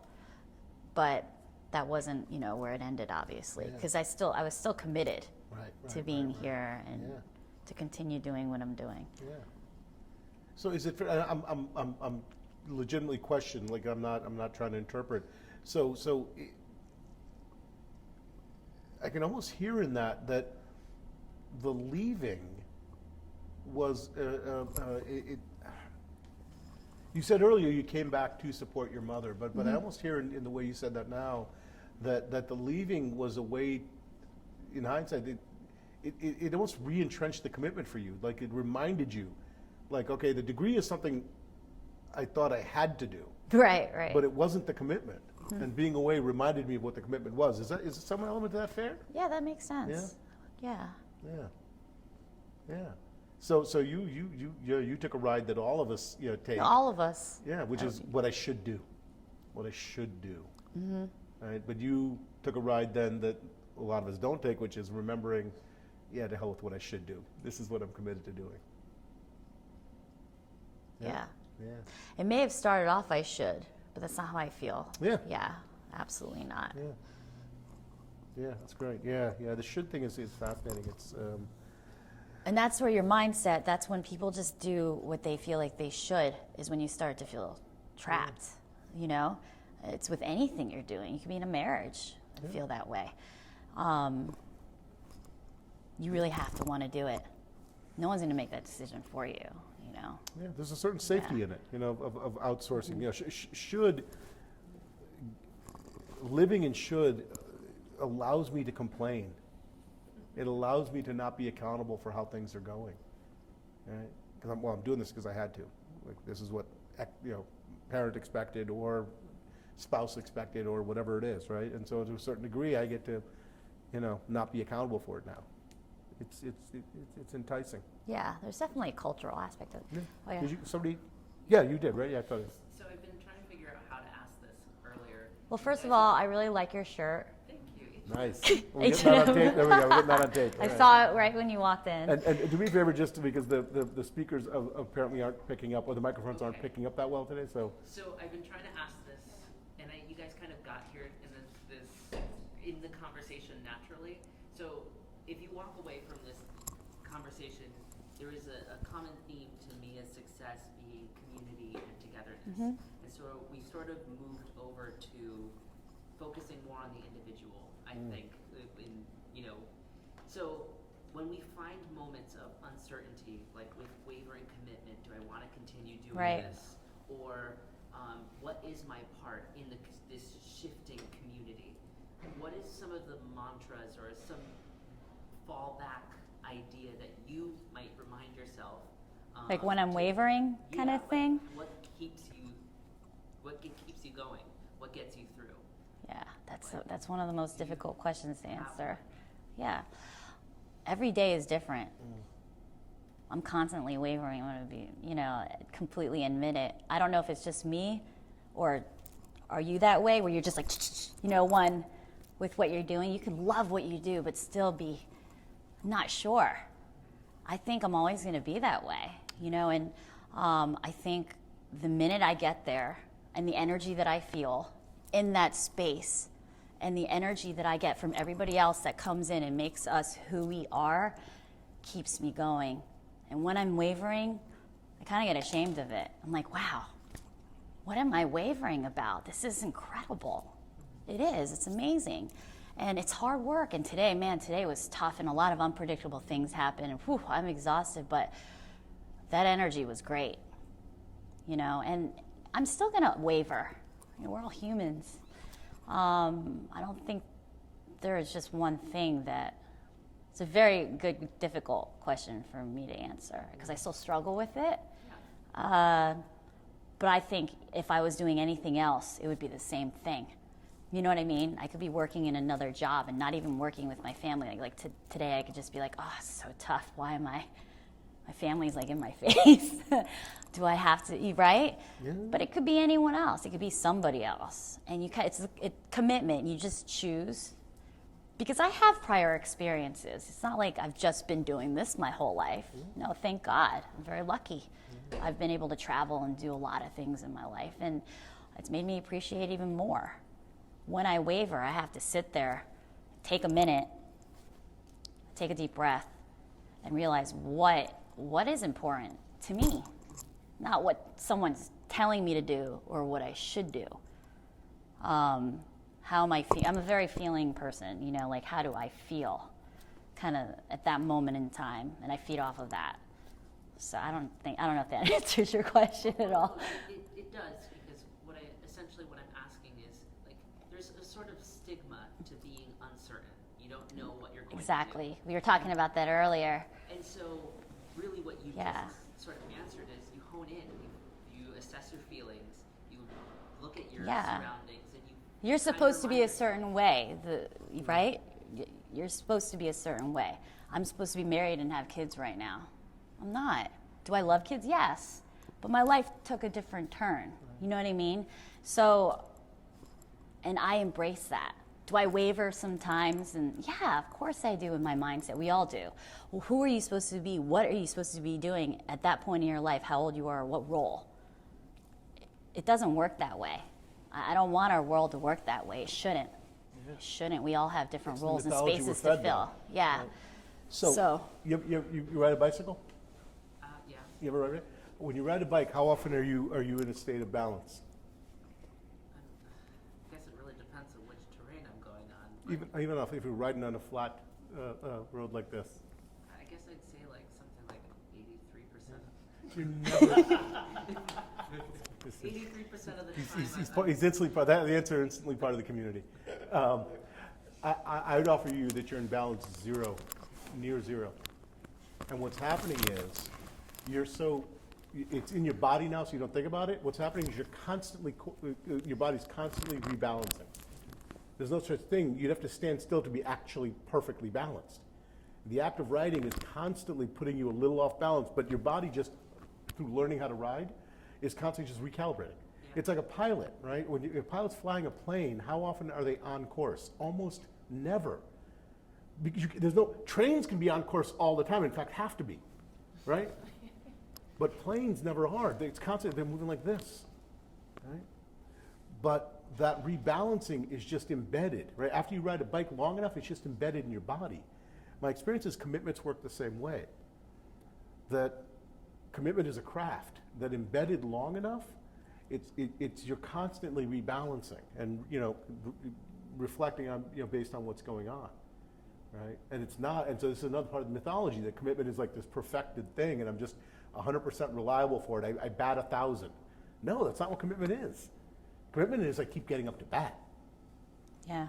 And when I'm really good, I bat 300. I get it wrong more often than I get it right, but I always get back up to bat. Right? That's one, response that reflects, I think, what you were saying. The second thing to look at is been the whole theme, or at least one of the big themes tonight. I can't find a way to be useful in the world and happy in the world that is absent community. Like real community, right? We've been 20 years running this master's program, and Breakthrough for us has 4 components. I'm gonna give it to you out of order because the second one is the one I wanna make as the point, so I'll say that one last. First is Breakthrough is something that's impossible in the current reality. Third is that it will outlive you. If you achieve it, it will outlive you. It doesn't require you to be there for its continued success. Fourth is it makes your heart sing. It's not something that's just a good idea. It moves you to talk about, right? Second is it's bigger than your own self-interest. We've tried working at personal transformation through personal transformation. It doesn't stick. You know that old saw about when you get on the plane and the air thing drops, right? If there's turbulence or if there's accident, the air mask will drop. And if you're with a kid, what do they tell you to do? Put it yourself. Put your mask on first, right? But here's what the important, so what people take from that is, okay, yeah, you got to take care of yourself first before you can take care of another person. Sure, yes, that's a good lesson to take from that, but there's a bigger lesson to take away from that. The fact that you have somebody else to take care of is going to make you so much more focused on getting that mask on and then getting their mask on. Having something greater than yourself that you're accountable for, that kid sitting next to you, makes you so much more focused in that moment. So being out for something bigger than yourself in the context of a community that allows you to make mistakes, and allows you to, right, and keeps inviting you back. Not inviting you back casually, right? But inviting you back in a way that keeps calling forward your commitment. I can't find a way to be useful in the world and happy in the world absent that. It's like we were talking about earlier. It's the simplest thing in the world. We've been doing it for 200,000 years, and right now it's for me one of the rarest things to find. Actual community. Yeah. We have a waiter that I thought about who's been with us some time, who finished school and was gonna start an internship. Was just like, God, I don't know anything aside from working at Miya's all these years. I'm really scared to embark on my new journey, and this internship is completely different, and I'm really excited about it, but I'm really scared. And I said, you're gonna be great. You're gonna be great. And it was kind of like the goodbye. Yeah. Or said goodbye. It was really sad. Went off and did the internship, still during the internship. And I get a call, do you guys have a couple shifts open? I really miss you guys. Because when he was such a hard worker, but still, during the most stressful times, this guy was so reliable, so amazing. Everybody loved him. But it was tough on him, and I didn't think that he would want to actually, right? He was starting a new chapter, but he's just like, I really miss I remember the first day him coming back was just like, I am so happy. Wow. I'm so happy. Like, I feel a breath of fresh air, and to be able to run around and continue doing, and then, you can't explain this thing. Yeah. I felt the same way too, about myself. When I had gone off and did whatever, part of me was always still here. You feel this. If it's something you believe in, a piece of you is definitely still there, and it's just going to lead you back. So I could have wanted to get away from it and gone as far as I wanted to, but that piece of me was still there, and I would have had to come back, and not finish what I started, but continue, right? Continue. There's no done, finished, anything. It's just continue the journey of whatever it is that was keeping me, I was coming back to, just like what he said. Well, that waiter's experience against me, it's so easy to lose sight of how rare, unfortunately rare communities like you guys have created there is, and to get for somebody like him going out into the world and missing what's there. Not And it was even able to literally name it. not even a month. Yeah, and I'm sure he couldn't even name what it was necessarily. No. He couldn't create a model for it, but he knew the experience. All right. Sorry, I just hit that in. Yeah, it's easy to say. It's a constant reminder. That one's a constant one for me of just not taking for granted how special the dung is that we get to walk around in with the kind of communities we have, and how for people who come in, it's like, holy crap, what is this? I brought the new dean of the graduate school at Southern to me as a couple of months ago. He'd only been in town for I think 4 weeks at that point. Before we even got our food, he leaned across the table and said, "What is this place? I love it." Literally before food arrived. And just the kind of 15, 20 minutes we spent having a drink and just kind of observing what was going on, he kind of leaned over and said, "What is this?" Because it's rare. People don't experience it, unfortunately. I'm asking the same question. What is this? But we're wired for it. For 200,000 years, we're wired for places like Miya's. And for 200 years, we've stripped them all from the face of the earth. Right? So God bless you for continuing to keep it open. Yes, thank you. Yeah. So You've made it the entire 2 hours. Thank you for having me, I was going to say. The entire 2 hours you made it. You all are welcome. Oh, yeah, only yeah. 3 more to go. That's it. You all are what we usually hang out afterwards. So you're welcome to, for those of you here, you're welcome to continue to hang out. We're going to end the kind of formal thing here. Thank you all for being here. Thank you, folks on Facebook who are popping in or out or stayed for the whole thing. Thank you to our friends from Aligning.